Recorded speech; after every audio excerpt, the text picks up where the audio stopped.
front of the computer and all that kind of stuff and in front of their phones. What's up, guys? We are live right here with Mr. Matt Frost, the Mr. Rocky Mountain Race Week, as I've been calling you all day on all the stuff I've been sharing this with.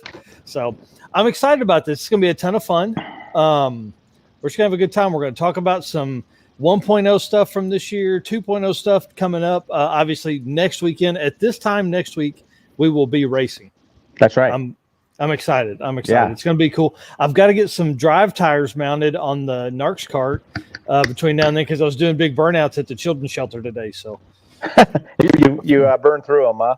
Yeah. So we got to get some stuff mounted this week. Uh-oh.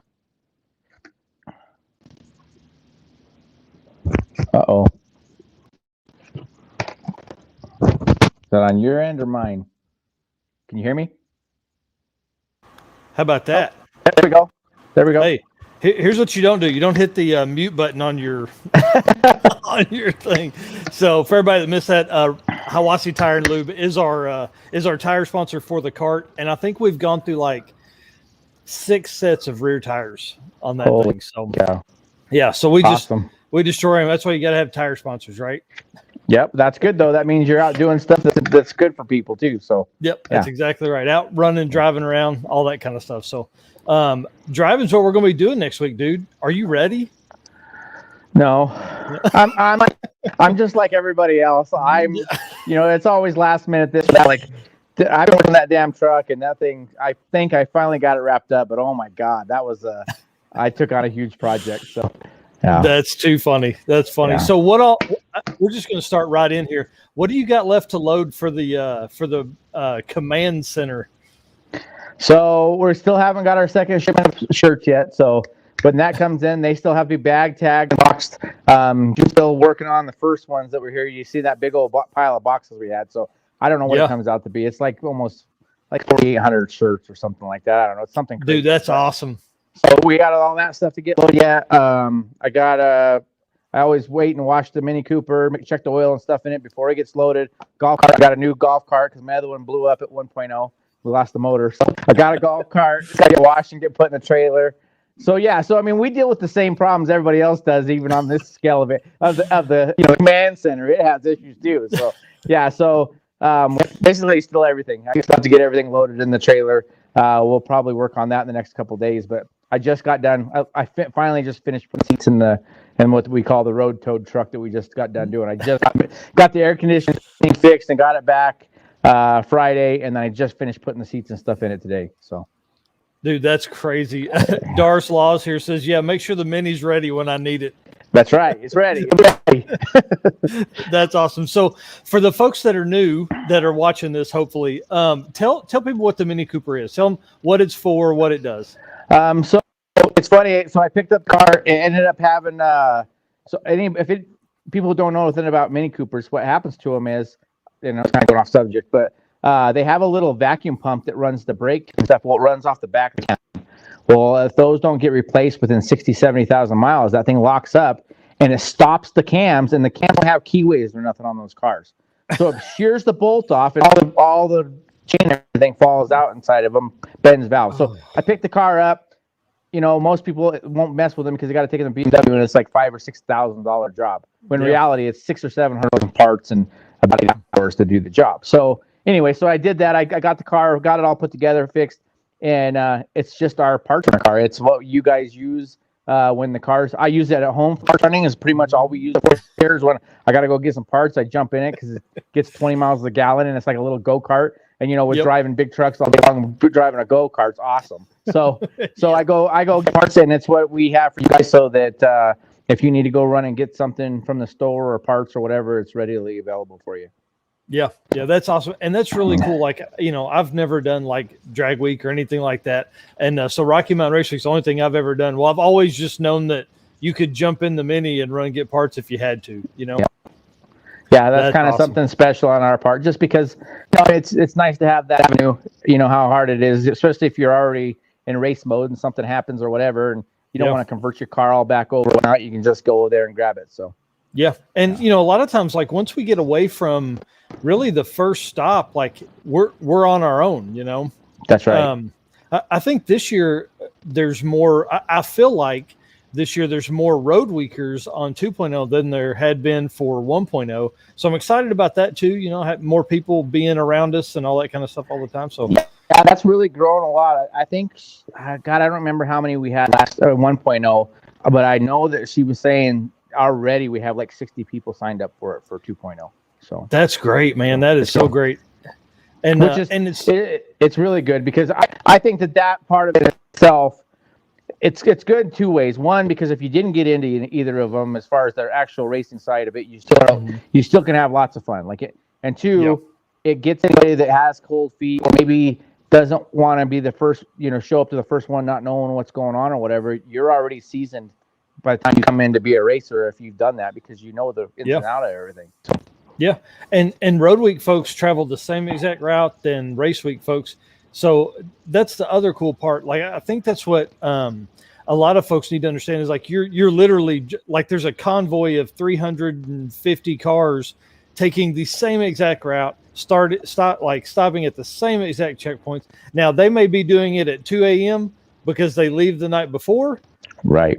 And rolling through, or they may be everybody. There may be 20 cars together doing it at the same time at 11 o'clock in the morning. So yeah, it was just a really big rolling show, pretty much. That's exactly right. Yeah. And I mean, we roll through some of these towns and by what's cool is to be about the 10th or 12th car in line. Like I run with the 301 guys all the time. So, we're in the back typically because I want to get the content, and so people see all these super cool cars. And by the time you get, if you're 8 or 10 back in the line, they're like cheering you on and rooting. And it's just awesome. Yeah. I mean, but by the time the middle of the group comes through, you got people out there in their lawns and their signs and everything else because they finally realized what was going on and they're out there for you to come through. So yeah, just going through the small towns and stuff like that, it was talked about for 1.0. A bunch of people stopped at the guy's gas station and said that, that's the most fuel he's sold in, I don't know if it was ever or if it was in years, but one or the other was a huge event for him. And, that's what's really cool about this. That's what this is all about, is us going and being in areas where we never going to make it to going down the major highway.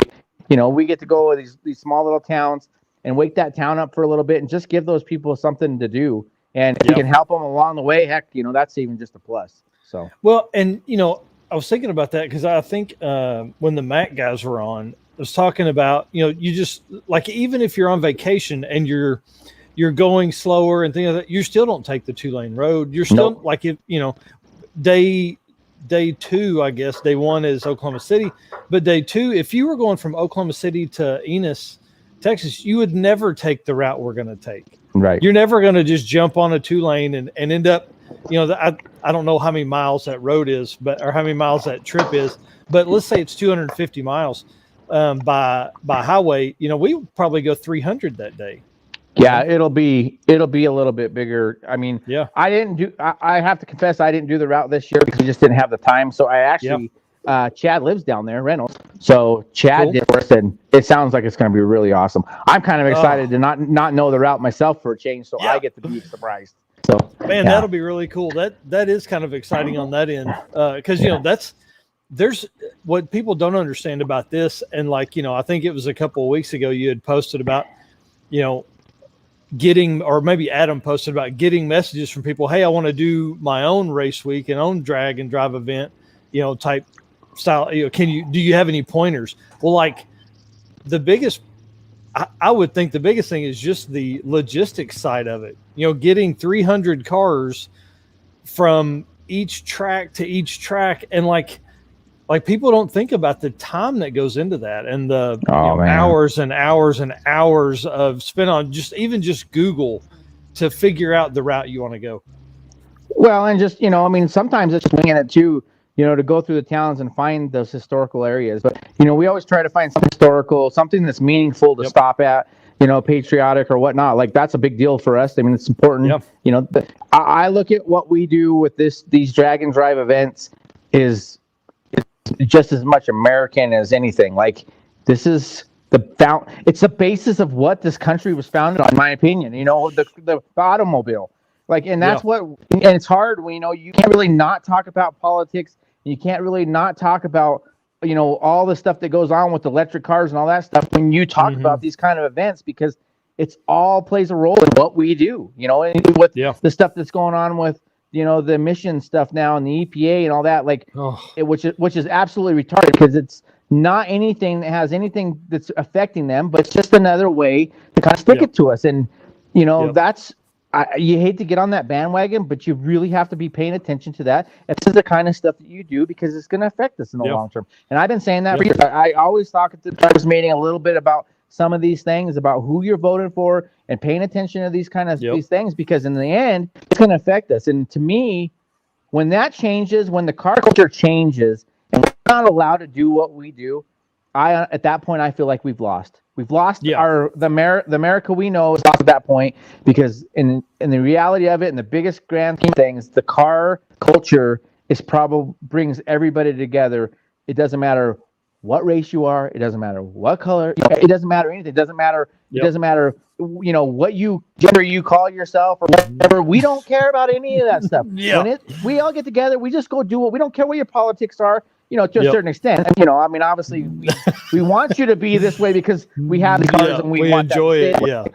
But we don't care. And I think that's this and a couple other things that happen, on a regular basis, not necessarily drag and drive, but just the car community is a huge part of this of America. And if you don't have that, I think we're lost. I really do. So 100%. So for 2026 is the 100th anniversary of Route 66. And I want to do a huge, do the whole route, all that kind of stuff with everybody. I think that'd be a ton of fun, a big event. So sure, that'd be awesome. Yeah, and what's crazy, you think about the last 100 years of the automobile. I mean, there's it's interesting that so much has changed. You think about just getting from place to place. Now you have, all generations of folks, and like Red Hat Scotty's in here, him and his dad doing these style events. Those are stories that him, Red Hat's dad and Red Hat's dad and his dad both, they would have had stories like that. So sure. It's really neat. I do want to call out Dirty Panda. I want to say thanks for dropping the money. All the money that's done in here is for Race Week funds, tires, beers, food, gas, all that kind of stuff. So certainly appreciate that. Yeah.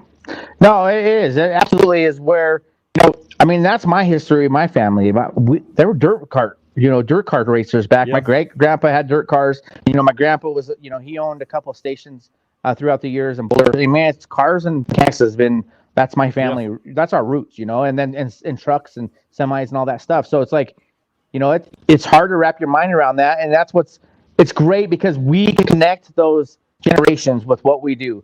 And that's something that, we really push really hard for Race Week, is to get your kids involved, because we have to get kids continue involved.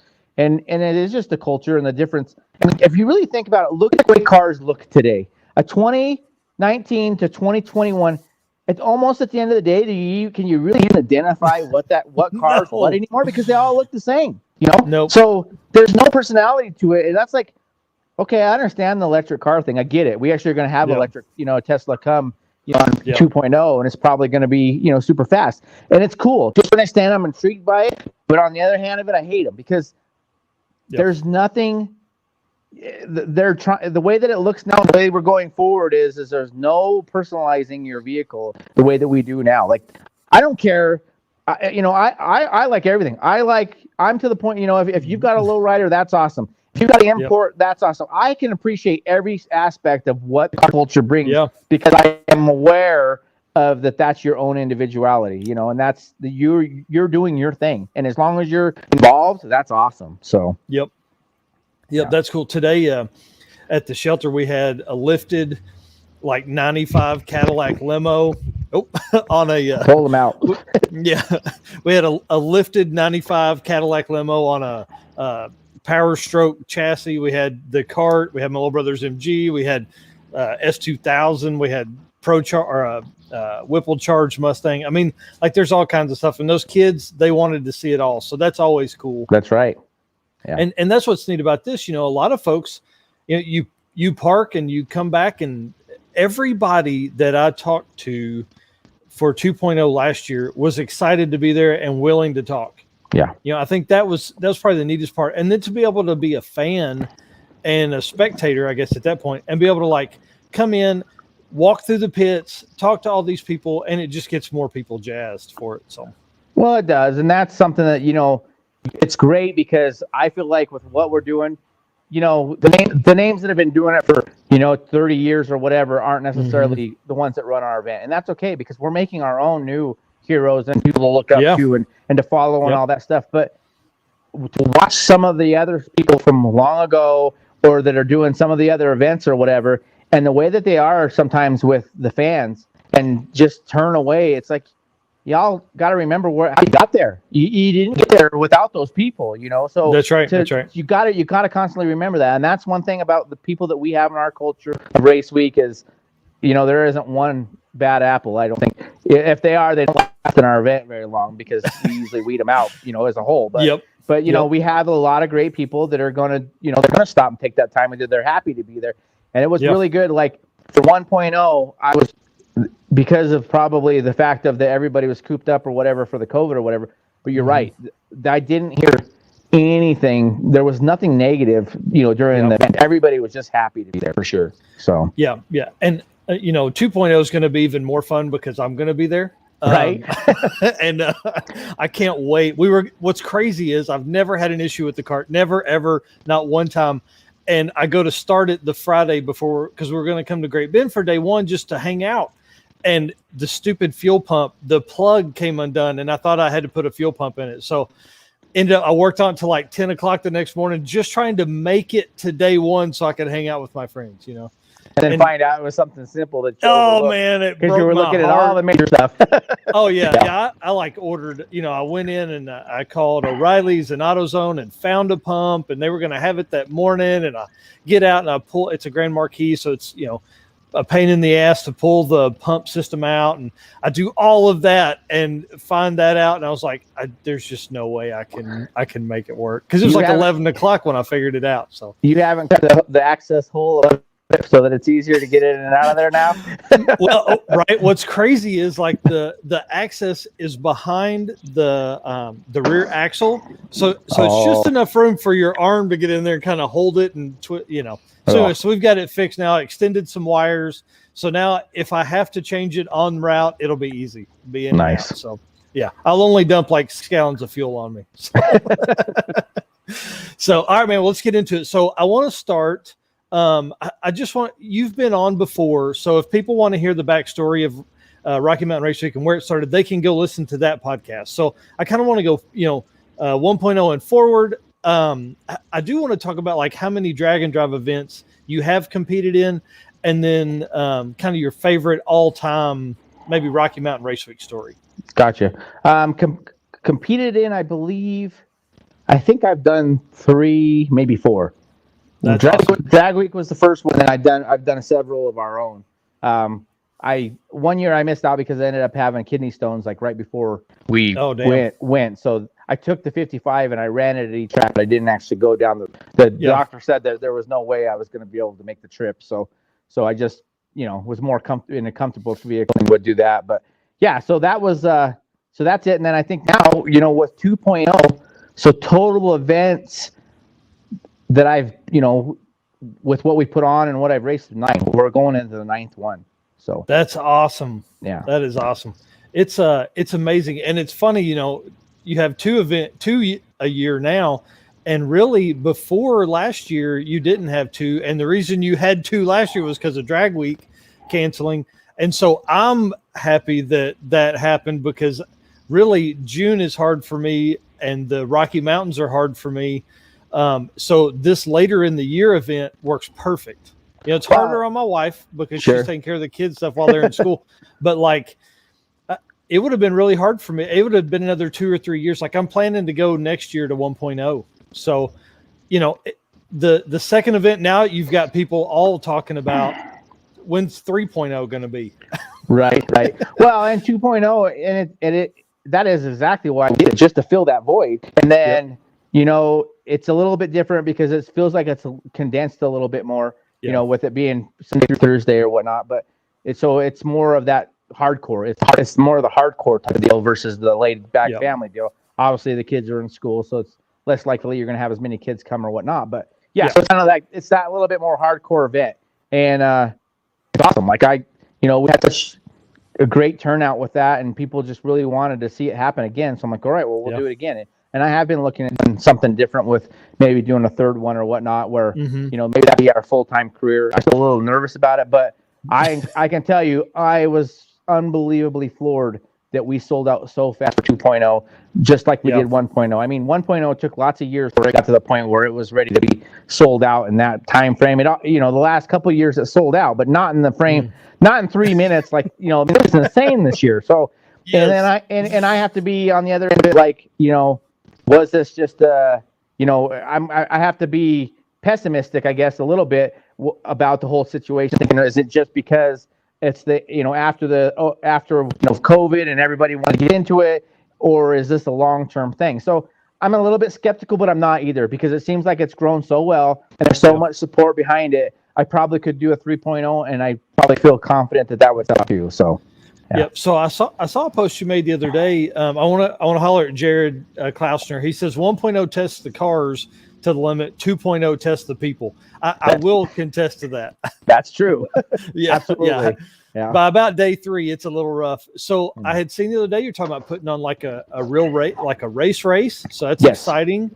Yep. So I'm excited for you guys and what the future holds for sure. I think you've got obviously a winning team that can come along with that. And then, you definitely have the name of putting on great events. So that's cool. Well, and we've done a couple smaller, no prep type races in the past too. Like I put on a couple of those on. Yep. And obviously this is probably the biggest deal that we've been a promoter for. But all through the years, I've always tried to help out with sponsorship or whatever, with the Bad Outlaws and a lot of that stuff. So we've always been involved with any of this stuff, trying to help with it. But I think with this event that I want to try to do, it's kind of one of those deals where I'm looking at it from a different aspect of not necessarily being a full no prep deal. If you see what I said on there, that it's going to be prepped at the beginning, and what that'll do is, and then you're not messing with it anymore unless the oil down or it gets dirty or something that's a safety factor. But I think what that does is that entices the people who, are scared of a no prep event. It also entices the no prep because you're still going to have to deal with, tuning and traction and stuff like that to a certain extent. So that's where I'm at with the fast side of it. And I'm not saying that you can't go fast on a completely virgin surface, but let's face it, when we talk about running at the back end of the track on a virgin surface like that, it's not likely you're going to see some mid 4-second cars going down through there. It's not going to happen. So there's another safety factor there, that you're slowing those vehicles down on the no prep side of it with that. So I think that's where I'm looking at it. I definitely am very on top of trying to make sure that things are safe. Sure. Yeah, that's awesome. So. That's cool. All right, so we've talked about that. What about like asking you is hard because of like your all-time favorite Rocky Mountain Race Week story. I mean, like I'm sure you have hundreds of stories. It is tough because there's so much of that kind of stuff. But I think the one that I have to say, that sticks in my mind the most, just because of the perseverance.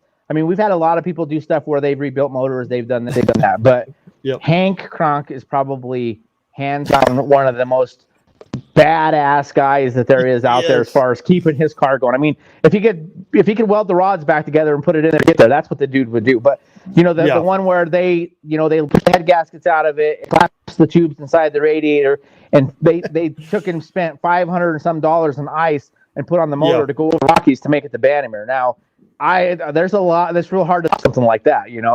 That's a huge commitment right there. Yeah. So. Yeah. It was crazy. He said they were going like 20 something miles and having to rebuy gas or rebuy ice. Yeah. Yeah. That's commitment right there. And that's the thing. Like that's stuff like that is just, to me, is unbelievable, because that's where I thought we were when we did the first one ever. I thought, this is how this is going to go. Guys are going to come, they're going to run it, but then when they break, they're going to quit.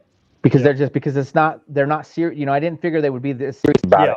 And when we started seeing guys, at the very first race, changing out motors and stuff like that, Bob did a whole complete motor change in the parking lot at a little bitty diner, and I think it was either our first or second race. I can't remember, but to see guys do that and see that they, And I laugh now because I hear that a lot of time. Guys like, I'm gonna tow the car to the track. I'm gonna do whatever. But if something catastrophic happens, I'm loading it up and taking it home. And it doesn't happen that often. People think that, and then once they get in the middle of this, they realize. I don't think when you first do this, sign up for this, I don't really think you really understand what you're getting yourself into. Once you get in and you start understanding the culture of people and the support behind you or whatever, it makes it so you can't stop, unless it's something that you just absolutely can't fix. So, well, I don't know if you saw the Stone Cipher live feed from a couple weeks ago. He was talking about it and talking about like him and Boo, the car was running like 240 degrees. They, in like 5 minutes it had gotten that hot, and so they're driving along and trying to keep it cool. And like they had just decided we're going to pull over in this overpass and give up. They had already made a call to somebody to come pick it up, and the Mac TV guys come by cheering, come on, let's go. 240's nothing. Let's keep going. And they made it, and they made a great pass. And he was like, if they hadn't come by, we'd have put it on the trailer, Sure. And that's what happens, man, every time. Well, and if I catch wind that you're trying to quit, it won't happen. I mean, I've gone over and I've done stuff to make sure that guys got their stuff. I mean, I took the fact when he lost his transmission in his Chevelle, and it was pretty crazy because Jack had that car parked in the garage for I don't know how many years, 10 years or whatnot, and he got it out to come do racing, and he shelled the tranny in it. I took the tranny out of my 55 and gave it to him to put in his car so that he could finish the race. I'm invested in this just as much as everybody else. I want you to finish. I'm not here to push you to the limit to where your car you can't make it. I'm going to push you to the limits, but I'm going to help you get it there. So, yeah, that's awesome. Iron Horse Garage said his question is, how's it going? Like, we're getting ramped up, dude. I hope everybody's ready for the content that's going to come from this. I intend to go live. I intend to meet almost every YouTuber that is at the event. I hope we just all talk and have fun and have a good time. Absolutely. So, yeah, it ought to be pretty crazy. So, all right, let's get into some 1.0 stuff because obviously, so I started doing these after 1.0 and leading up to 2.0 because I thought it would be a ton of fun. What's funny is there were some people that were a little complaining about the car count and how it was oversold. And what's interesting, funny, I don't know if funny is the word, but now you end up like we're a week out and there's guys that are falling off. Well, like those guys, the guys that were complaining about being oversold, this is why it's like this. This is why if you have a 300 car field, you probably need to plan for 350. So you end up at 300 or 325, I think, whatever you guys said. Well, that's what normally we do. We always plan for 250, but we'd sell 280 because we didn't at first, but we started realizing that you have that loss, right? So that's what we normally do. Well, what happened was we finally got it to where the system wasn't crashing every time, that everybody signed up and rushed it. They got that figured out. What happened was it was happening so fast that somehow it blew past the number. By the time it shut itself down, we were over 300 cars, and we're like, oh my God, like, what are we going to do? But, I don't want to just turn people back. So we just started figuring out what we needed to do to ramp it up. And to be honest with you, I felt like other than some small hiccups because of the heat and, some people were a little upset with kind of how we did the street cars at the beginning. And then in the evening, then we let the faster cars go or whatever. There were some people that were upset with that. And I can see it and I can't see it at the same time. I mean, I look at both sides if I understand that, but I understand from my point of view, if I'm running a fast car, I'm going to sit and wait until it cools down to get those numbers. I'm not going to run in the heat of the day. But if I'm running my, one of my slower cars, I'm okay with doing that. So, but I mean, everybody has their own opinion on how that should be. But other than that, other than having a couple of hiccups there, I think honestly, 1.0 probably ran smoother than any of them have ever ran, in my opinion. So there might be some guys that feel differently about that, but I think it did really well. I mean, you want getting 30, 40 passes a day. You're not going to get that when you have that many cars. But I always am trying to look at everything. When you're talking about the logistics of this and like planning it and everything like that, there's not a day that goes by while I'm out doing my day. I'm not thinking about things to improve this race. Like I'm constantly trying to think of what can I do better? What can I do better? And it's always on my mind, And so with that situation there, I knew that we were going to be up against the wall because of heat and stuff like that. So, I go to the track and I say, hey, what's it going to cost us to run another hour? Because I need to get the guys through. Yeah. They're tired too. I get it. They've been out in the heat and they're tired, but they always will be like, yeah, we'll run another hour for you. We want you to get through this and make it happen. And they do. And so that's what we do. We make sure that everybody, and some guys, I see what happens too, because some people get a little upset. They pack up their stuff and they go to the hotel. But the people who are patient and wait and hang out, they're usually the ones that get the reward on that, because I can't always make that call at the beginning. I don't know how it's going to go, but when we start getting towards the end, and if I don't feel like we haven't got everybody what they needed, then I'll give us an extra hour to get that done. So yeah, and I think that's what. Now we stayed most nights till the track closed. I think there was one night where we left, and thinking about Jared's comment about 2.0 testing the people, it definitely did. Day 3, we were wiped out. Sure. We made our one pass and we had went to the house. So, and there ain't nothing wrong with doing that either. Sometimes you got to, especially if you're having any kind of problems, or if you watch some of these guys. I think it was 1.0. Was it this year, or if it was 2.0 last year? I can't. They bleed together to me a little bit, but like watching Dennis and Alex. They were the last ones in almost every day, and they fought. Like, you can just see at that point, like, if they could have got a break, they would have been appreciative. They would have bailed out and slept, because they just didn't have any more in them, So, but you have that. There's that sometimes you just got to get in there and get it done and get out. So. Yep. And so this year I'm bringing a cot. So I'm gonna if I get that tired again, I'm just gonna pile up on the cot. Like it'll be so much easier. Sure. than loading up and going, because a lot of times you need that, like 10 minutes, man. 10 minutes, all you need. Oh yeah. Yeah. So Stumper here is talking about considering doing 1.0 on a motorcycle next year. I don't know if I could travel that light. Man, those guys. Hats off to them. I cannot believe the guys that are the motorcycle guys.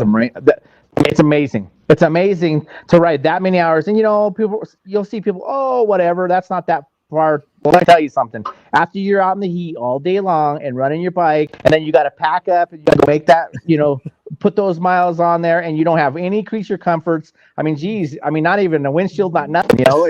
You got this little thing that you're sitting on, and your butt's sore, everything else. So those guys are. They earned it. There's no doubt about it, for sure. Right. Yeah. So let me ask you this. So you're talking about packing everything up.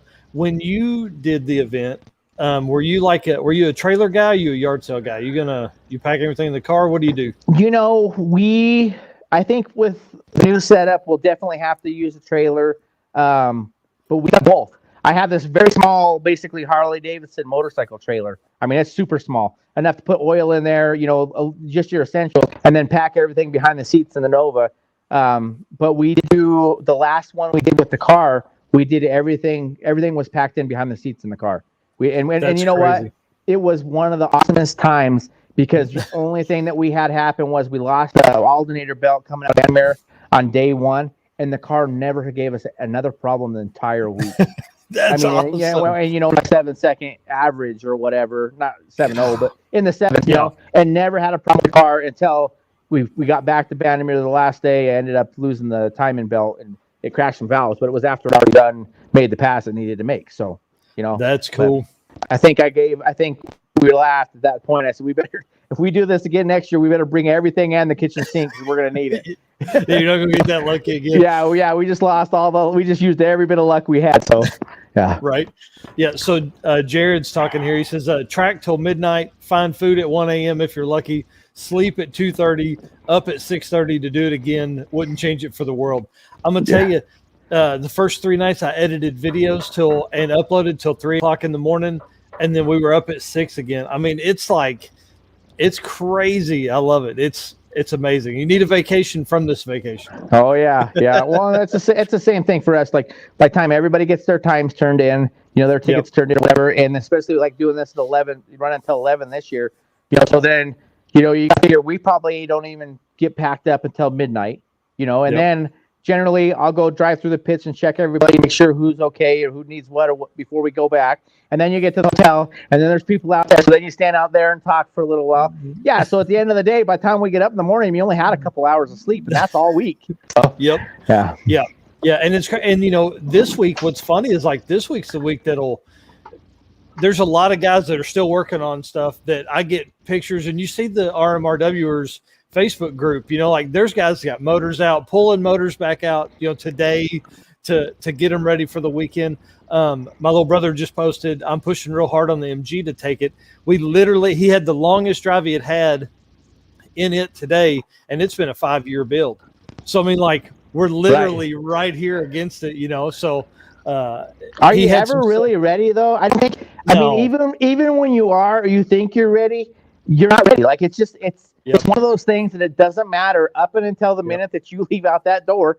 Something either A is going to happen, or B, you got something, or C, you're still running around freaking out because you are ready and you don't think you remembered everything. So, well, like slow guys like me, I mean, we're going to run like some 13s this year, I think, but like I still need to put plugs in the car. I need to make, I got to find tires. I got to get with Hawassi Tire and like get us some tires mounted this week. Well, I'm like, okay, my boss is out this week, so everything has to be done after work because it can't be done during the day because I can't take a long lunch because he's not there to cover, Right. So it's going to be an interesting week, and we got easy stuff. I mean, our car's a stock 4.6 with a turbo on it. Like, it's easy. And there's somebody out there right now that's just got a chassis and a painted car and a motor tranny, wiring, doing everything to make sure that we'll be there on day one. Like, it's just how that goes with some people. So. Yep. Well, and it's crazy. Like, those guys will push all week and be up till 2 a.m. getting that car ready, and then they'll go be up till 2 or 3 a.m. next week in that car. So it'll be 2 weeks of being like a 20-year-old again. Pretty much. And then it takes 3 months to get recovered from that when you get home. So yeah. Well, hey, last year I parked the car inside the shop and I didn't come out here for a week. I was like, I don't even want to look at that thing. So, all right. Let's talk 1.0. I'm going to go get another beer. Lead folks into like your favorite track of 1.0 while I do that. Man, that's a tough one to a certain extent. I mean, I love all the tracks, but I think out of my favorite one would be Pueblo, just because of where it's located towards the mountains. The sunset we get with that when we're racing is just unbelievable. I think that's, as far as that side of it goes, that's probably my favorite. I mean, you can't discount Bannerman either. That's an unbelievably great facility. It's probably one of the best in the country in my opinion. But Pueblo for the views, and I think you would definitely look at Bannerman as probably one of the best tracks in the country. Yeah, obviously I'll get you, but you wouldn't find it. You're not going to find a better track to get down for sure. That's awesome. And just you talking about Bannerman, the views there are awesome. Yeah, like to watch you guys and all the stuff that comes up to that is so cool. Well, and I said, that's got a great views and that's a great track. Pueblo is the one that I think is my most favorite for 1.0 because of how that works out with the sunsets and where the mountains are across the top of there or whatever. Like you don't get any better pictures than you do up there at that track for sure. Yeah, photographers are clamoring for those good shots at the line. That's a great point. All right, so let's talk like favorite car of 1.0. Just one that stood out, maybe 2 or 3 even that stood out in your mind. It's hard because I don't think I can tell you I have a favorite car. I've been doing this I've been around so many different cars my whole entire life. Like I can appreciate everything about everybody's car, but I don't know if I'm immune to it. But it's hard for me to say, man, this one's just as my favorite. Like it's if you go fast, you do big old wheelies or big burnouts and stuff like that. That's probably what really triggers me more than anything. It's cool, but I can't. I don't know if I can give you an honest answer on what my favorite car is because I just enjoy all of them. So, and you think about it, I mean, like there's 300 of them. Yeah, like that's a bunch. 250 making passes. Well, and it takes me a while. Like sometimes I got to look at the magazine. I know all the cars and I've seen all of them, but I don't ever have enough time to stop and actually really look closely at them. So it's hard for me in that sense. Like I don't. I mean, I can see from where I'm at, like, man, that's got a killer paint job, or I like those wheels or that, but I never really get to sit down and look at them and like really look at how they're, how they put together or any of that stuff. So maybe that's why it is that I just don't have an actual favorite car. I got people that there's people that are definitely some of my favorite people, but car wise, I don't think I could give you one. So that's awesome. Well, do you want to drop some favorite people there? You want to name drop some folks? Yeah, and it's and again, it's kind of one of those deals where it's not necessarily a certain person. I mean, there is, but yep, the older guys that come and do this, I think the freaking world of them. Like, it is just unbelievable. If you look at Jim Phelps and his wife, and I didn't even really realize this until just recently, but he was in his late 60s before he even started doing anything major with drag racing. He's got that little yellow Falcon, the blown yellow Falcon, and they bring their little dog Roxy and whatnot. So he was, I think, 70. The first one that we did, his birthday or whatever, was his first one, and I'm like, this is unbelievable. His wife and him and his little dog in their Falcon with an 8-gallon fuel cell are out on the road with the rest of us crazy, and they are having the time of their life. Like, stuff like that. You got Kent's got that little Impala with the black and yellow wheel. The wheel in the back wheel, it's got pie cut and it's painted colors. And that thing I don't think it runs faster than a 20 something. But same thing. He's an older guy, has had a mohawk, and he's just out there having fun and just enjoying life. And I think those people. And the people like you got Clint Kadowski that this year he decided he was just going to go solo. There's a lot of those solo guys. There's old guys that have Mopars that are solo guys. Like, crazy.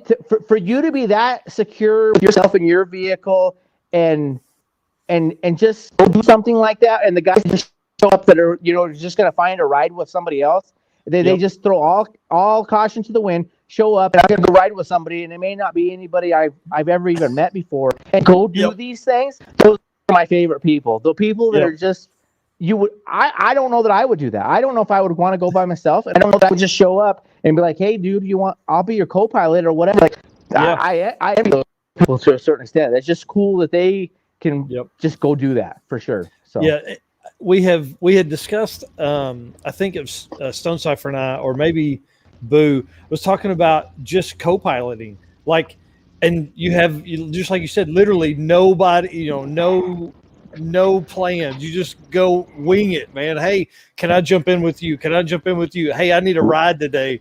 You know, that'd be pretty fun. Well, and there's guys, and it's cool on the other aspect of too, that there's guys that are in their own car by themselves willing to, make that and let that guy ride with them or whatnot. It's like, so it's on both ends of that. And I think that says a lot for the culture of what we do too. The people can be able to do that. So, yeah, that's awesome. I can't imagine going solo.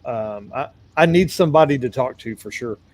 Well, to keep you awake. I mean, there's lots of things as far as that goes. But yeah, I mean, those guys do it, and with Clint, he was having some problems. He was really struggling, and he got with he had a couple guys that he started hanging out with that he's traveling with, whatever, that helped him and whatnot. And but just to say, hey, nobody can go. Everybody's busy or at school or this or that. And the hell with it. I'm going to go by myself. I mean, I think that's awesome. I think that's great that people will actually do that.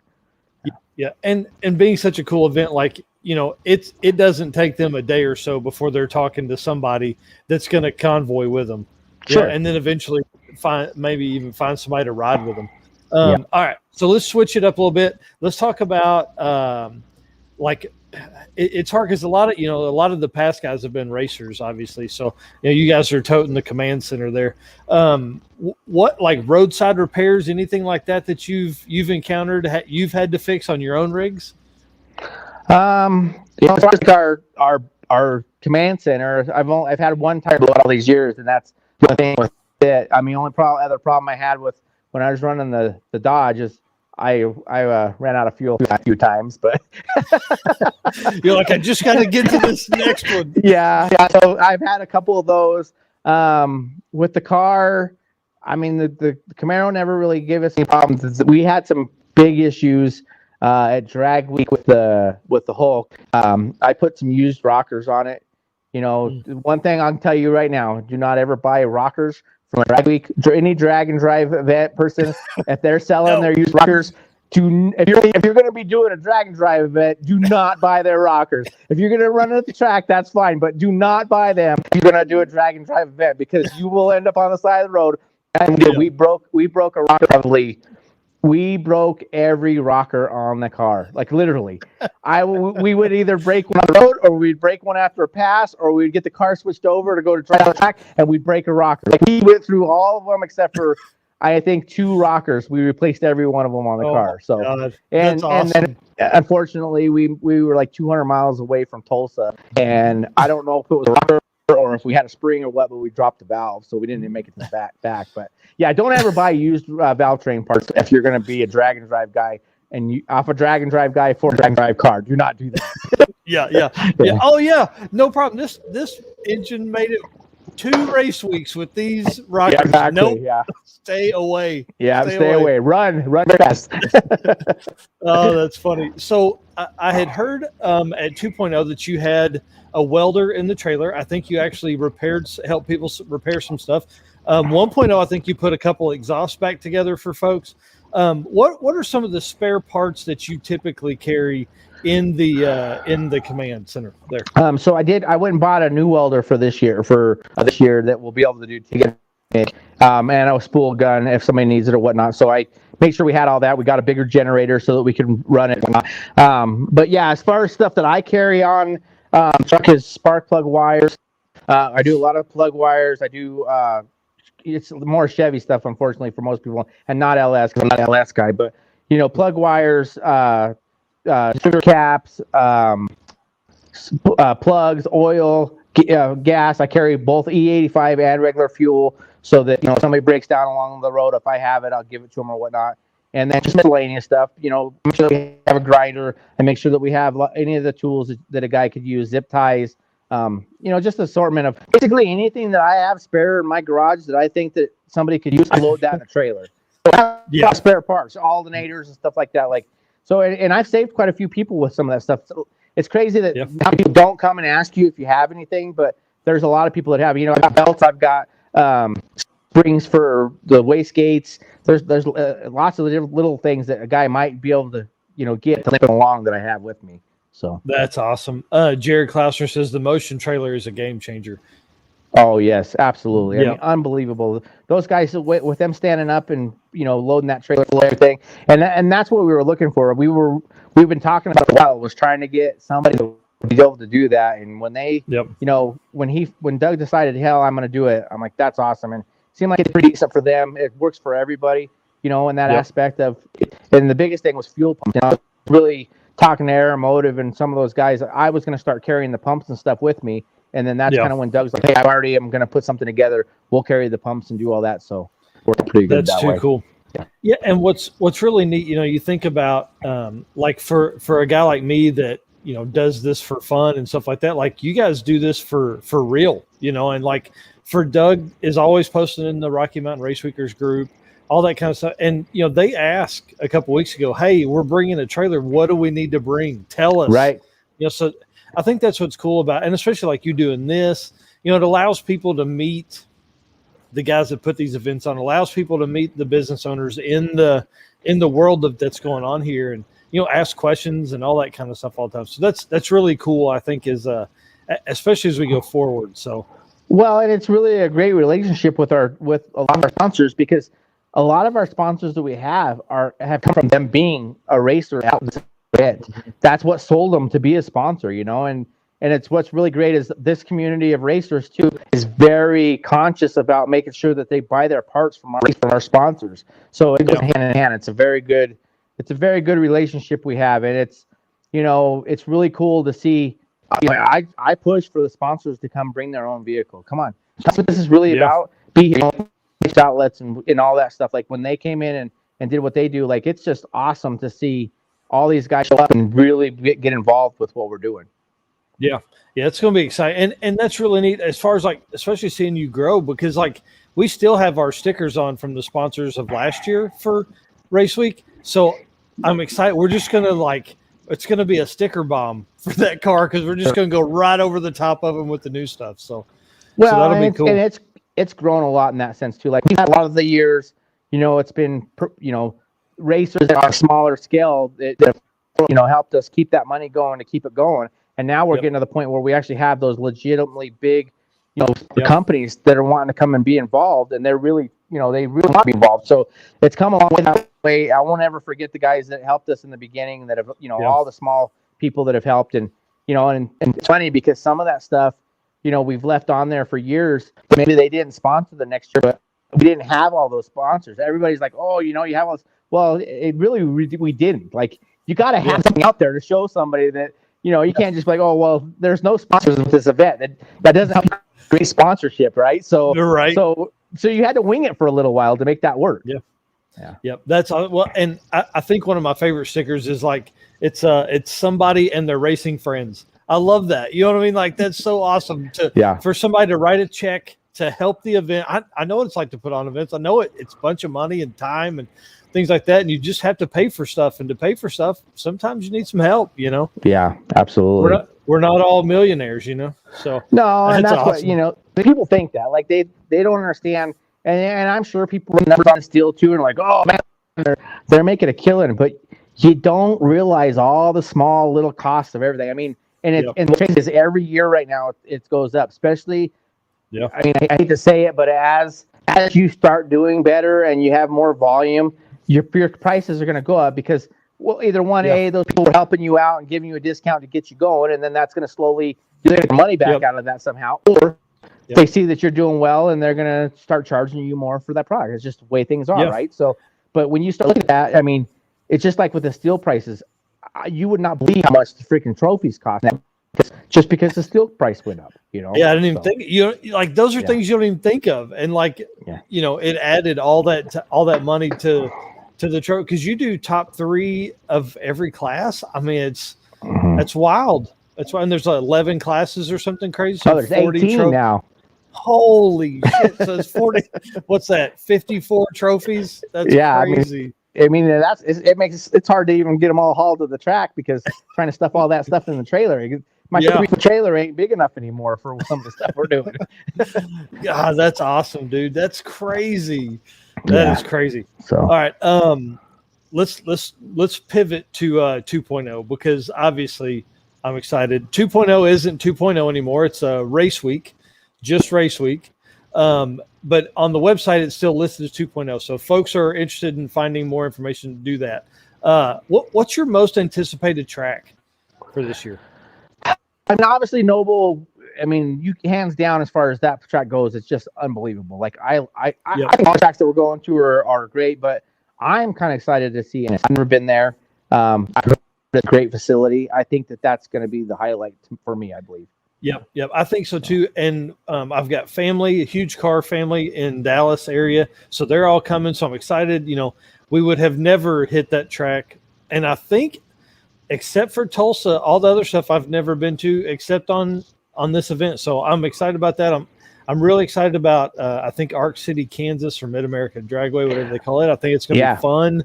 Well, they say that track, those guys told me that's the hookingest track that there is out there. They said you won't hit harder than you will there. So that's awesome. I think that's going to be exciting. I also worry that that's going to create a lot of carnage too, but we'll see. Yep. So, well, I will say last year, Noble Thunder Valley was, I want to say, people made their fastest pass of the week at that track.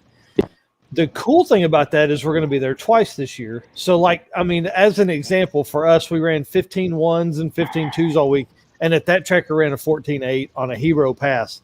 I mean, like, you can't deny it. Like, we went down that track faster than we went down any other track. So, yeah, it's just a great facility. They know what they're doing there. I mean, it doesn't seem like it matters what temperature it is or whatnot. You can just get down. I mean, obviously, as it gets cooler in the evening, it's going faster. But it just seems like that's why I started and stopped there this year. I was so impressed with how the track was and how it went down. We got down through there that I mean, that's the heritage of that track. I mean, that's where all the 405 guys are from. I mean, that's where Armageddon's at with the no prep deal. I've run that. I've tested there a couple times. It's just a really cool place. So it's a good location. It's very centralized in the States, all that kind of stuff. So that's good for folks coming. That made me think, have you heard of anybody that's coming? I think Steve Willingham came last year and he was from New York. I mean, any other big travelers? I mean, I know that there's some Florida, obviously we have the Florida guys, Garrett and some of the guys, even some other Florida guys coming from that way. Unfortunately, the Australian guys can't come this year. again, just because of with what's going on. I heard that some of our Canadian friends are gonna do the best they can to get themselves down here. So I mean, we have those guys coming. So yeah. So and these guys from California. I mean, they come. I mean, it's just crazy that everybody will come from wherever, all over the country, just to come do this deal. Yeah, it's or out of the country even. Yeah, and what's cool is like, I mean, don't take this the wrong way, but like, you're a dude. You know, like you're just some dude like that, like came up with this event and put it. You know, like that's freaking awesome. Well, it's every year when you stand back and you look at what this is, how it's become, and what it's become, and like I said, and it's selling out like it has. I mean, I got a fast car and I've gone around the country, but like I said, a guy that drives a truck, your average guy, has been able to pull people to come from all over the world to come race at an event that you put on. I mean, there's that's something to be proud of. It makes you feel good. Yeah, for sure, man. That's exciting, and it's good for everybody involved. You know what I mean? Because like as time goes on, you'll be a harder and harder guy to get a hold of. You know, like the more events, things like that. And I was thinking about a while ago when you were talking about like the trailer and doing everything. I think there were days that went by that I didn't see you. Like I saw you, but like we didn't talk, wave, nothing. It was like you do this all day.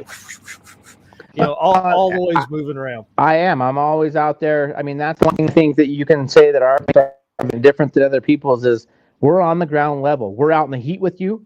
We're out. I'm out on the, June's out there standing out there. We're not up in the tower in the air conditioning tower and peasant, close the door. That's not how we are about things. Like we're right there on the ground with you, concerned about you and your well-being and what you guys. And that's what this is all about. Like this is a joint venture. This, in my opinion, this is not my race. This is your guys' race. We're the facilitators, but this is your guys' event. I listen to what you guys have to say. I want to make sure that you make it, and that's why we do what we do. That's why we're out there and we're out. And I am. Sometimes I don't get to say, I'll wave and I'll look and I'll go by or I'll check this. Are you okay? Yeah, good. Okay. Because, as it gets bigger and there's not many people, I want to make sure that everybody got a chance to see my face. And I make sure that I asked everybody if, you're okay and what do you need, or is there anything we can do different for you? Yep. So that made me just think here. I think first year, I think you said you had 70 cars. Now you're crowding 300 that'll race for 2.0. Like, is growth a thing, or are you thinking like, hey, I'm gonna cap it at some point in here where this is all we want to do? Well, you can't. I mean, obviously we did okay with this 300 car thing, right? And we never really went there. 250 to 280 was kind of where we wanted our limit to be, because I don't want it to turn into that event where you just don't have any fun because you sat in the lanes all day long and you got one pass, right? Yeah. So this 300 car deal, I'm trying to get back down from that. I don't know how I'm going to handle that with, signups next year as far as, veterans from the year before and being able to bring new people in or whatever. Like, I don't know that I can bring it back down to that 250 mark. I'm still struggling to figure out how I would do that. So we might be stuck here, but I can tell you that it ain't going to be more than that. I won't go, we're this 300 to 350 mark type situation right now. I'll never let it go any farther than that. If I'm going to do anything differently, I'll add another race, because I'm not going to screw up what we've done and the culture that we have by putting so many people in there. Because you can get as much staff as you want and you can try to make it smoother, but all it takes is a rain out or oil down or those type of things, and you completely ruined it because you just don't have enough time. There's no way I can manipulate it to get everybody through if something like that happens, if you got that many more cars. So that's a great point. I mean, So listen, everybody keep signing up. We need Rocky Mountain Race Week 3.0 coming up. Well, I was on the verge of doing 3.0. I had some stuff in the works, and we'll see yet to see if it happens. But somebody else kind of got into that slot that I wanted to be in. And they're supposed to be announcing it. I thought it was already going to be announced at this point, but we'll see. If that doesn't happen, I'll go in there and try to swoop that up. But I also have been thinking about different things of, do we do, the 1.0 venue twice in a year, somewhere in the middle of the year too, so that you can get extra 300 people we had over 300 people on the waiting list for both of them. So that's awesome. I agree. There's definitely that opportunity to get that, to make that happen, but it's a lot of logistics that go along with that. sponsors going to be, are they going to wear with you on that and be able to come up with the money to help you with those type of things? Yeah. Or, are you going to get the spectators there to buy your shirts and do those things? So those are the things that I have to look at, because it definitely, whenever we try to make a new adventure, 2.0 really worked it out for us and it didn't hurt us. But I also have to watch, June quit her job years ago to be able to do all of this stuff. She That's awesome. Not necessarily quit just this, like obviously, she still manages the trucking company, stuff like that, but her day-to-day job, she quit that because somebody has to be there doing this stuff all day long, right? So there's a fine line for us to make sure that we're covering those costs of what we've lost by not having that income and whatnot. So when we, basically when you invest into another event, it's definitely something that scares you a little bit, because that's money that's going to come out of your pocket. So, that's the logistic things we have to look at. That's awesome. That's crazy. So in the end, everybody keeps signing up. Just keep signing up. Sign up, get your friends to show up, buy t-shirts, because all that stuff is what drives this. I mean, without that support, this doesn't happen. That's absolutely right. Yep. Well, and what's cool is I'm here in Northwest Arkansas, close to Johnstone Cipher, close to Boo. I mean, I know those guys aren't coming this year, but I hope that there's a lot of folks that come, from the Northwest Arkansas area to the Tulsa track, just so they can watch us and have fun and enjoy. It's 2 hours. I mean, surely somebody can do that. So sure. Jared said, start doing RMRW bake sales. Yeah, there we go. But that's the thing too. When you were talking about 2.0 and now it's race week, and that's what I wanted to do too. Like if you notice, those are two different brand names there. So now you've got your Rocky Mountain Race Week, and then you got your race week, and they're two different logos. Because I don't like 2.0. I don't like the name 2.0. I've never really cared for that. I want that to be, this is Rocky Mountain Race Week and this is Race Week, and that's what we're trying to move towards that, right? So so it's got like their own brand names, and that's kind of what I'm trying to do with this. And it's great that the magazine came along, because I was really trying to push, it's how all this stuff goes, and I don't ever want to be like, oh, it was my idea, this, that, or whatever. But if you watch, we were doing those articles there up until the last one, or 1.0 last year, and trying to do that. That's where I wanted to go. I wanted to get us to the point where we had that exposure. And then when Bailey decided they were going to do that, that was absolutely awesome that they did that. I didn't have the means to find an editor and do all those kind of things. For them to come in there and be able to do that for us, that's all that's done is just blown up for us. It just helps way. There's nothing better than having that magazine in your hand. I don't care what anybody says. It's an awesome magazine. Like, I mean, I went live when I got it and flipped through. It's 180 something pages. I mean, of like high quality stuff. So we're going to do whatever we can to get the cart in one of those pictures for next year. Well, and that's what's great about it, is it doesn't matter what you run or how fast you are or what those guys are. And I think that's where Tom has looked at this, and him and himself, like he's at the top level of this. And I think for him, it starts to get boring after a while, because you're here and there's nobody that's in that threshold with you, right? So he's looking at it as, I'm going to go back down here and I'm going to look at the total picture of this. And I think that's what it takes. It takes, I mean, I'm in the, that's why I push you to build what I do car wise, because I want to be in that level where he's at.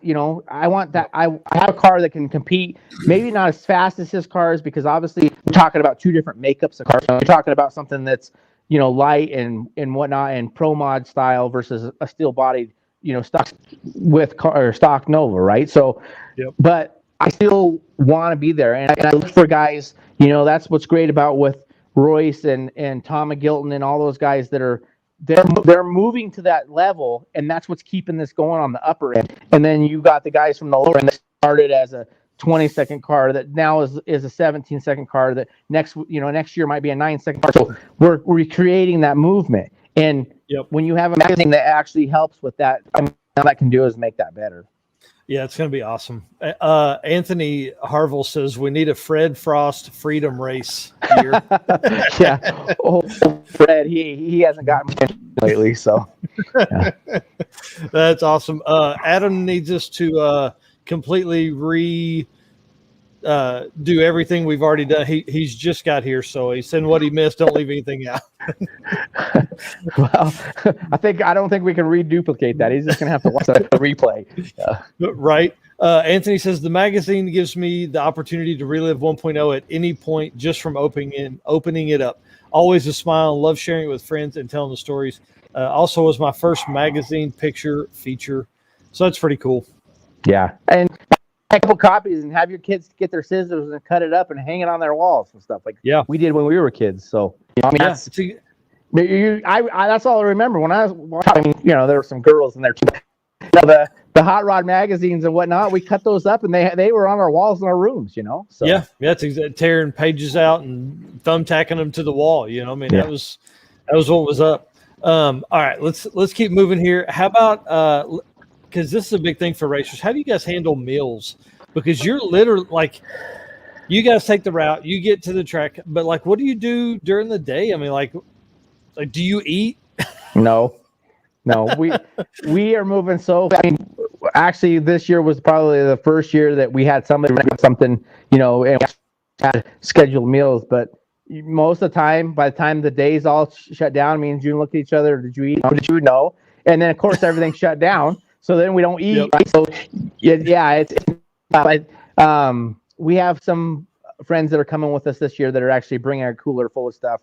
So they're going to cook and do that kind of thing for us. But that's what we're trying to do is we're trying to be a little more cautious of that and make sure that we're eating and drinking water and doing all those things. Yeah. We're going to try to work with that this year. And then of course 2.0 haven't got that far with it, but 1.0, we've tried to do dinners for the racers and stuff like that too. So, we did one for the beginning at the end. So we try to help with that. A lot of times we'll try to find you a spot to stop for a lunch or something somewhere. So this year I think it's kind of the same thing with the COVID and stuff like that. People aren't willing to, they don't want that exposure right now. Right? So, but that's generally what we try to do. So so when we get to stop at places where we've set that up, we have a hamburger or a hot dog or something, that usually works out. That's awesome. Rob Lipinski says snobody eats before 1 a.m. on race week. That's right. 100% true. Anthony Harville says absolutely true. And then Tim Stinson says big old bag of trail mix in the car. So that's one of my other questions too. What is your go-to, like what is between the seats of the car that you're snacking on? Cinnamon gummy bears is one. And then usually it's, some seeds or something to keep us awake. Just want some seeds that'll keep you awake. That's pretty much it. That and Pepsi or, Go Fast or something like that. That's about it usually. That's funny. Cinnamon gummy bears. I would have never figured that. Well, I got red. It just goes with it, right? Right. That's right. You should be eating cinnamon gummy bears. Well, hey, listen. I am a Sour Patch Kids guy. Like if I'm on the road, it's with me. And I haven't decided. I was thinking about it today. Am I going to get one big bag to haul with me and like just eat out of that one bag all week? Or am I going to stop at gas stations along the route and pick up? Oh, there we go. I'm back. Or am I going to stop and pick up the small bag? Well, depends on how hot it's going to be and how dirty your hands are. Yeah. Hopefully my hands don't get dirty. We're driving a 03 Grand Marquis, so we should be okay. Let's see. Rob says the kids had McDonald's because of race week too. Yep. Beer is food from Carl Steamy. It does have electrolytes in it for sure. Oh, there you go. And calories too. Yeah, that's exactly right. Adam Dory says small individual bags is the move. I think that is the move. One, because then you're also moving through.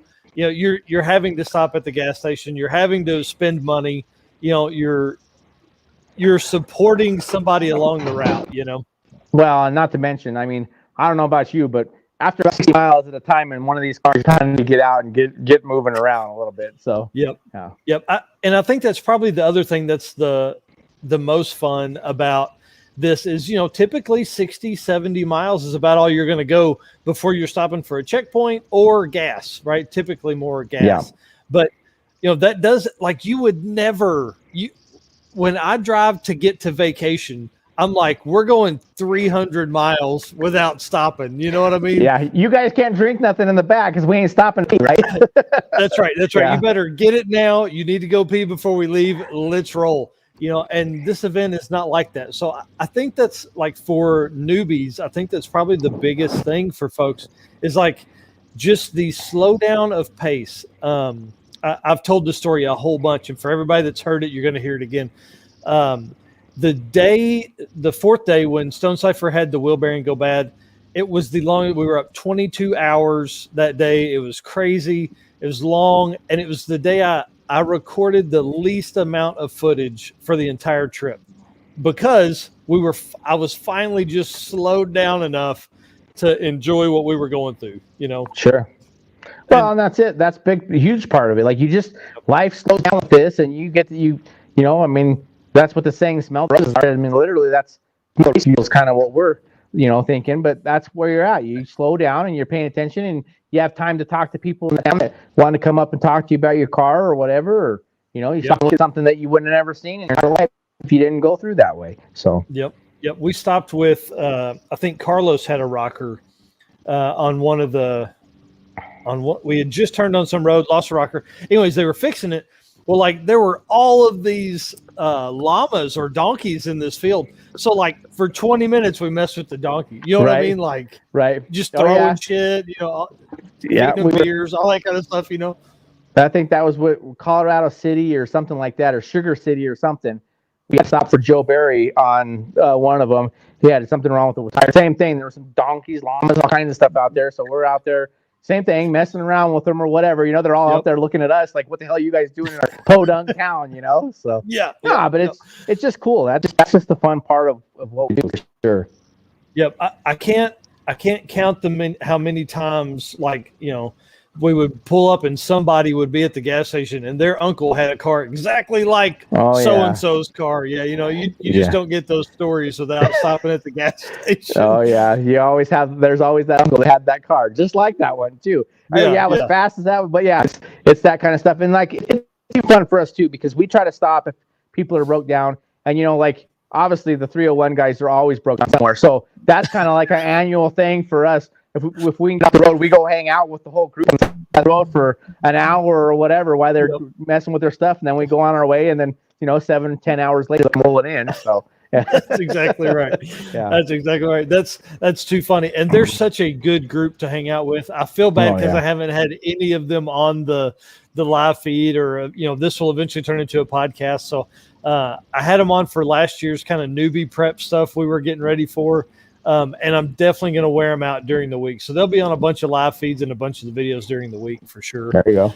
Yep. So let's see. What else do I have on the list? I think I've only got one or two more things we talked about. Oh, yeah. What's your go-to gas station food? Oh, man. I don't know. I don't know that I have anything. It's usually just the junk food like we talked about. I usually don't have anything that I, like the rollers or anything like that I usually grab or anything. So as I've been, driving as long as I have, sometimes after you eat that stuff, you move down the road and the stomach don't like it so much. So that's exactly right. I try to stay away from as much of that crap as I can. Yeah. Try to stay pretty safe. Adam Dory says, if you bring 12 cars and 8 of them run 9s or better, one of those dudes is going to be broke. That's right. So talking about the 301 guys for sure. For sure. Yeah. Oh, Carl Steam, you talking about roller food. Yeah, that stuff's dangerous. A gas station hot dog that's been on there for 3 hours probably isn't the best when you're going to jump in a car. It's 112. No, not unless you one of your items you packed was toilet paper. That's exactly right. That's awesome. Well, hey, I think we'll probably end it there unless you want to go over some more stuff. Hey, why don't you tell them the story of the car that's over your shoulder? Because I know that's what people have been looking at. So I've had that car since I was, I don't know. That's the first car that I ever finished. So I had it like in high school, finished it right out of high school. It had a 383 in it back then. I had a 871 on it with 2 plates on it. So I'm like in my 20 years old. It's fully interior, full suspension, everything. I think the best it ran back then was like, I couldn't get it in the 9.9s. I was trying like at 999 as best I could do. Didn't matter if we turned the motor up, didn't matter. It just wouldn't go any faster than that. So that's kind of how his life was. We did King Street and stuff, heads up racing, street racing and stuff. Obviously I was big into street racing. I'm not as much, and I still do a little bit here or there, but obviously my cars are way faster than they want. You want to be on like a two lane. So we kind of converted it over to a small block went back to block with a little 144 blower on there and put some wide tires on there with the pro touring look for a while. I kind of did that thing for a little bit, and then I decided to go back to its roots, and it's got center lanes on now, and then it's got it's like a 598 in there with a 1071 now with twin and it's got a Fab 9 rear end in it now and a Hughes 400 transmission. So I mean, it's a serious piece. I just haven't got it dialed in yet. It still wants to be race week worthy yet because it gets hot just going to town. Which town for us is like still 30 miles from here, you know, because out here in the middle of nowhere. So anywhere major town is gonna. But I think that it's an issue. So I'm still trying to dial that in. But yeah, I've had that car. That's the longest thing I've ever had. And like I said, it was the first one that we ever finished. It's my boy's now. He knows, Cameron knows that's his car. So, that's cool. So that makes me think, do you think you'll compete in Rocky Mountain Race Week or Race Week in the coming years, or is it just too hard? I would think it'd be too hard. It's definitely tough. What we were going to do, we didn't get the Hulk done for 2.0, but what I was going to do was Brent's my tuner. Everybody sees him around the track. He's, doing tech stuff like that. He's also the guy that does, my fab work side of my car. He was going to actually drive the car from track to track for me, and then I was going to race it once we got there this year. And I wasn't going to be in competition, but I want to get the numbers laid out. I want to preserve the numbers of this is what we did or whatnot, because I really think this is going to be one of your top, cars as far as all time, cars.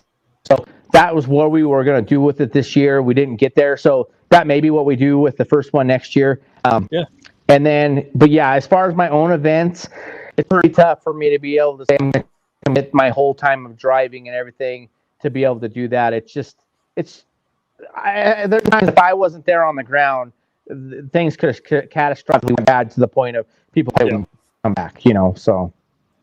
Well, and the hard part would be like you driving, you brake, somebody's trying to call you, you're trying to fix the car, or not that anything breaks, and you're driving, trying to answer messages, trying to talk on the phone to somebody that's in the truck that's had a question asked. Like it would just, there's no way. There's no way. It's a logistics nightmare to try to pull that off. And when it was smaller, it was okay to do that because we didn't have to worry about it. But it's at this point, it's not good business practice to do that. Let's just say that. Yeah. I can understand that completely. Well, hey, I want to say thank you so much for taking the time to do this. It's been really cool, and I can't wait to hang out with you next weekend, dude. Next weekend. Oh my God, I'm so ready. Don't remind me. I am ready and I'm not ready at the same time. So it's going to be awesome though. I can't wait to go see everybody. And I think, 2.0 is just a different atmosphere as far as I can't explain it, but there's something about it that gets me amped up. I mean, don't get me wrong. I love 1.0 and everything about it and not taking anything away from that. But there's something about that night 2.0 atmosphere with the cars that are coming that do this event. It's electric. Like it reminds me of, going to like the street outlets or a street race or whatever. You see everybody wrapped around the starting line. And it's crazy because it's not like anybody's, heads up competing. It's just people are starting to get their best numbers because it's the heat went down and the dark came and everybody's up there to see what's going on. And it's just awesome for sure. Yeah, I'm pumped. I'm bringing a bunch of cameras with me. We're going to stick them on all kinds of cars. So it's going to be a ton of fun. I'm ready. We're going to put out a video every day, whether I've got to stay up 24 hours to do it. That's awesome. So it's going to be a ton of fun. That's another thing that sets us apart from some of the other ones. Like we have grown to what we are. We are what we are because we've allowed you guys to come and do your thing. I'm not concerned about you and your coverage. I want you to have your coverage. I want you to do just well with your coverage as anybody else because for one, that's great to see you guys be able to do well with it, but it's a no-brainer. Like it's getting it out there for all the people of all different generations because that's the world we're in right now. Yep. And it's not just about, Drag Week has got to the point where it was stale to an extent because it was only a certain age group of guys who really knew what it was. You were in with a guy, like I learned it from Joe Barry and some of those older guys or whatever, what it was all about. But the average person, like even here in Colorado, you talked about Drag Week and I don't know what that is. I can tell you now, most of the time, if somebody sees a Race Week banner or whatever, doesn't matter what age they are, they know what it is. And Yeah. I mean, not everybody, but there's a lot more Yeah. people that do, you know. So Yep. Yeah, that's and it's exciting. It's only going to be a brand that grows. I mean, I know it'll be a brand that grows because it's just so much fun. All right, dude. Well, thank you very much. Stay with me. I'm gonna send everybody off.